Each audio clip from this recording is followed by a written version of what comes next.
now. A shift in the battle over a Texas voting bill. One of the House Democrats who left the state for Washington, D.C. to prevent a restrictive voting rights bill from passing is now back in Texas. San Antonio lawmaker Philip Cortez argues he's taking on a different strategy.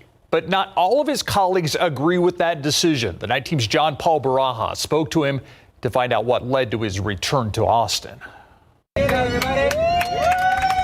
A little over a week after nearly 60 House Democrats fled the state to deprive Republicans the minimum number of lawmakers to vote on a restrictive voting bill, one is back at the Capitol, but says his goal is still the same. I came back strictly to have these open communication lines, discussions, negotiations. Had the opportunity not been there to begin this dialogue and these discussions, I would have stayed in D.C. to continue to stand with my Democrat colleagues. Representative Philip Cortez explains Republicans requested that any discussion or potential compromise on the bill be done in the House. His return still does not give Republicans enough members to vote, and Cortez claims a small group of lawmakers in D.C. asked him to come negotiate on their behalf. He wouldn't name them, but said it was 5 to 4 others.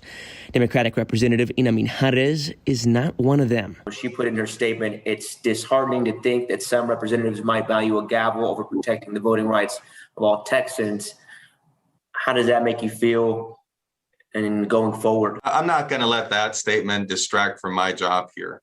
And my job is to try to improve House Bill 3. Is there a tear between the Democratic caucus right now, or is this just a different route you guys are trying to work through?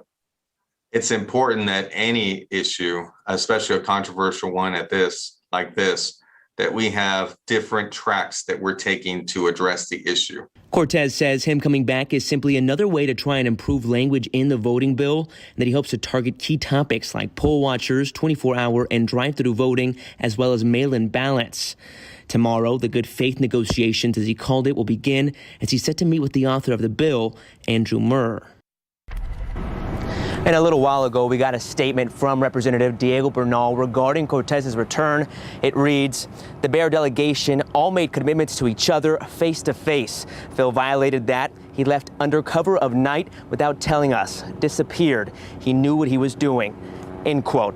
Now, in my conversations with other Democrats in D.C., they said they plan to stay there until the end of this current special session, which is set to end on August 7th. John Paul Barajas, KSAT 12 News.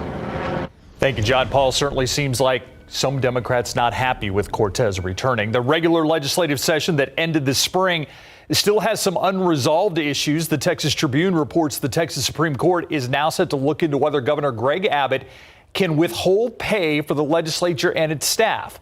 The line item veto in the state budget happened after Democratic lawmakers killed a strict voting measure by walking out during the regular session. We have that article right now on KSAT.com.